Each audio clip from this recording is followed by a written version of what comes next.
नमस्कार दोस्तों, स्वागत है आपका हमारे इस चैनल पर। दोस्तों, आज की जो कहानी है उसका नाम है मिट्टी का शिल्पकार। अगर आपको आज की कहानी पसंद आती है तो इस वीडियो को लाइक और शेयर ज़रूर करें और चैनल को सब्सक्राइब करना बिल्कुल भी मत भूलिएगा दोस्तों, क्योंकि हम आते रहते हैं ऐसी ही नई नई कहानियों के साथ। तो चलिए वीडियो को शुरू करते हैं। गाँव में चारों ओर मिट्टी के ढेर और धूप में सूखते हुए बर्तन दिखाई दे रहे हैं। हर घर के बाहर चाक रखा हुआ है जो सदियों से पीढ़ी दर पीढ़ी चला आ रहा है। 20 वर्ष की लड़की काव्या, जिसकी आंखों में सपने हैं और हाथों में मिट्टी का हुनर है, उत्सुकता से अपने घर के आंगन में खड़ी है। वह दूर से चाक चलाने की आवाज सुन रही है। परंपरा के अनुसार इस गांव में केवल पुरुष ही चाक पर बैठ सकते हैं। महिलाएं मिट्टी गूंथती हैं, बर्तन सुखाने और रंगने का काम करती हैं। काव्या धीरे से अपने दादाजी के पुराने भारी चाक की ओर बढ़ती है। उसकी उंगलियां जैसे ही चाक को छूती हैं, पीछे से एक कठोर आवाज आती है, खबरदार काव्या, उस पहिए को हाथ भी मत लगाना, ये पुरुषों का काम है और हमारा यही नियम है। काव्या के दादाजी गोपाल दास गांव के मुखिया हैं और परंपराओं के कट्टर समर्थक हैं। वे पुराने सूखे बर्तनों को देख रहे हैं। पिछले कुछ समय से भट्टी में से कई बर्तन टूटकर निकलते हैं। काव्या अपने दादाजी से कहती है, दादाजी, मुझे लगता है कि चाक पर बैठकर मैं बर्तनों को ज्यादा संतुलन दे सकती हूँ। क्या कहा, संतुलन? अरे पगली, ये चाक तेरी तरह लड़कियों के लिए नहीं है। ये जमीन से जुड़ने का काम है जो सिर्फ पुरुष ही कर सकते हैं। तुम्हारे हाथ छोटे हैं, तुम्हारी सोच तो नई है, लेकिन ये पहिया सदियों पुराना है। इसे नए विचारों से खराब मत करो। लेकिन दादाजी, अगर हम नई सोच नहीं सोचेंगे तो हम बाजार में कैसे टिकेंगे? शहर के लोग हमारे साधारण बर्तन क्यों खरीदेंगे? चांद की हल्की रोशनी गोदाम के टूटे फूटे दरवाजे से अंदर आ रही है। काव्या ने गुपचुप तरीके से एक पुराना छोटा चाक यहाँ स्थापित किया है। वह चुपचाप बैठी है और अपने कानों में हेडफोन लगाकर कुछ पोट्री वीडियोस देख रही है। वह धीरे से मिट्टी गूंथती है और पहली बार चाक को अपनी उंगलियों से गति देती है।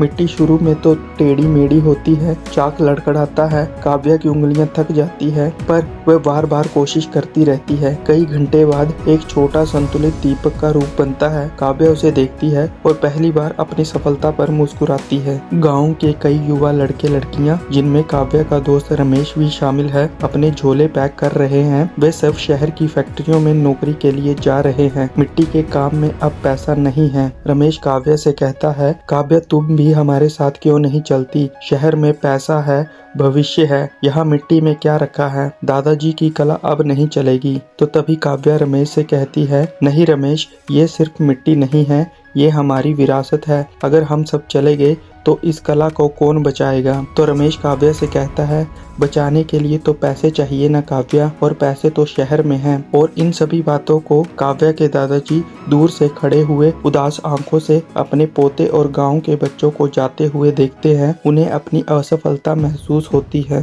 गोपाल दास और कुछ बुजुर्ग पुरुष मिट्टी निकालने के लिए नदी किनारे जाते हैं। ये उनकी सदियों पुरानी विशिष्ट मिट्टी का स्रोत है, जिससे उनके बर्तन इतने मजबूत बनते थे। लेकिन इस बार नदी ने अपना रुख बदल लिया है। मिट्टी का पुराना शुद्ध स्रोत सूख गया है और जो मिट्टी मिलती है वह खराब गुणवत्ता की है। उसमें रेत और कंकड़ ज्यादा है। अगले दिन भट्टी से निकले हुए 70% बर्तन टेढ़े मेढ़े और टूटे हुए हैं। गाँव में हाहाकार मच जाता है। ये सिर्फ कला नहीं, ये उनकी आजीविका पर भी संकट है। गोपाल दास अपने पुराने चाक के सामने पूरी तरह से टूट चुके हैं। वह अपनी बाहों में टूटा हुआ घड़ा पकड़े हुए हैं। मैंने अपनी पूरी जिंदगी इस मिट्टी को दी है और आज इस मिट्टी ने मुझे धोखा दे दिया। तभी काव्या कहती है, दादाजी, ये धोखा नहीं है, ये बदलाव है। हमें मिट्टी को दोष नहीं देना चाहिए। हमें समझना चाहिए कि नदी क्यों बदली है और हम दूसरी मिट्टी का इस्तेमाल कैसे कर सकते हैं। तो तभी गोपाल दास कहते हैं, नहीं, हम सिर्फ यही मिट्टी इस्तेमाल कर सकते हैं, और जब ये मिट्टी ही नहीं रही तो हमारी कला भी नहीं रहेगी। गाँव खत्म हो जाएगा। गोपाल दास रो पड़ते हैं। ये पहली बार है जब काव्या उन्हें इतना कमजोर देखती है। काव्या रमेश के पुराने फोन को लेकर बैठी है। वह इंटरनेट पर eco friendly pottery, sustainable clay और लो टेम्परेचर किल्न जैसे शब्द खोज रही है। वह देखती है कि दुनिया भर के कुम्हार मिट्टी को शुद्ध करने की मशीनें और ऐसी भट्टियां इस्तेमाल कर रहे हैं जिनमें कम लकड़ी लगती है और जो ज्यादा तापमान पर बर्तन पकाती है। काव्या को एहसास होता है कि उनका मुख्य संकट उनकी भट्टी की डिजाइन है, जो मिट्टी की थोड़ी सी भी अशुद्धि को बर्दाश्त नहीं कर पाती। उन्हें नई तकनीक की जरूरत है। वह अपनी खोज से उत्साहित होकर गोपाल दास के पास भागती है। काव्या गाँव के सामने एक विस्तृत प्लान रखती है। उसने गाँव के इंजीनियर से फोन पर बात करके एक ब्लूप्रिंट बनाया है। काव्या कहती है, हमें अपनी पारंपरिक भट्टी को बदलना होगा। ये नई भट्टी 40% कम लकड़ी इस्तेमाल करेगी और ये बर्तनों को इतनी गर्मी देगी कि वह मिट्टी कभी खराब नहीं होगी। गांव के पुरुष, खासकर गोपाल दास, उसका मजाक उड़ाते हैं। एक बुजुर्ग कहता है, अब तू हमें सिखाएगी? तूने कभी चाक पर हाथ नहीं रखा और हमें भट्टी बनाना सिखा रही है। ये पाप है, ये हमारी कला का अपमान है। गोपाल दास गुस्से में आ जाते हैं और काव्या से कहते हैं, जा काव्या, जाकर बर्तन रंग, ये काम पुरुषों का है। काव्या को गुस्सा बहुत आता है, लेकिन वह शांत रहती है। वह अकेली ही उस जगह पर जाती है जहां भट्टी बननी है। अगले दिन काव्या अकेली ही फावड़ा और ईंट लेकर खड़ी है। वह अपनी योजना के अनुसार नई गोल भट्टी बनाने का काम शुरू करती है। गांव वाले दूर खड़े होकर उसे देखते हैं और उसका मजाक उड़ाते हैं। काव्या दिन रात मेहनत करती है। उसके हाथ छिल जाते हैं, लेकिन उसकी आंखों में एक दृढ़ निश्चय है। वह सीमेंट और ईंटों से एक ऐसी संरचना बनाती है जो सदियों पुरानी परंपरा से बिल्कुल अलग है। एक दिन गोपाल दास रात में छिप कर आते हैं और देखते हैं कि काव्या कैसे अकेले शारीरिक मेहनत करके भट्टी को अंतिम रूप दे रही है। उनकी आंखों में पहली बार विरोध की जगह चिंता झलकती है। काव्या ने रात भर नई भट्टी को आग दी है। सुबह पूरा गांव भट्टी के पास इकट्ठा है।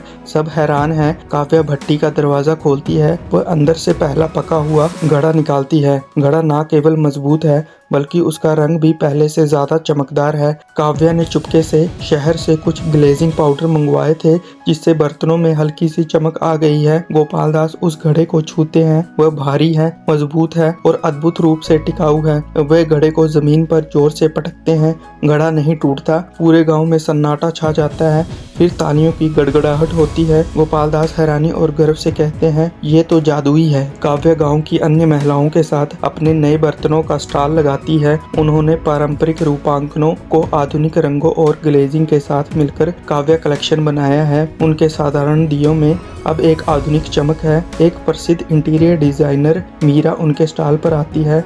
मीरा कहती है, ये बर्तन अद्भुत है। इनमें पारंपरिक कला भी है, लेकिन ये शहर के आधुनिक घरों के लिए परफेक्ट है। ये मजबूती और सुंदरता का बेहतरीन मिश्रण है। मीरा काव्या को एक बड़ा ऑर्डर देती है, पूरे 5000 बर्तनों का। ये गांव के लिए एक साल की आय से भी ज्यादा है। काव्या अपनी कमाई का पहला हिस्सा रमेश को बेचती है और उसे गाँव वापिस आने को कहती है। रमेश और गाँव के अन्य युवा जो शहर गए थे वापिस लौट आए हैं। उन्होंने शहर में नई तकनीकें देखी हैं और अब वे काव्या की मदद कर रहे हैं। गांव में कई नई भट्टियां बन रही हैं। पुरुष और महिलाएं कंधे से कंधा मिलाकर काम कर रहे हैं। महिलाएं अब न केवल रंगाई कर रही हैं, बल्कि चाक पर बैठकर मिट्टी को आकार भी दे रही हैं। युवा लोग मिट्टी को शुद्ध करने के लिए छोटे छोटे उपकरण बना रहे हैं।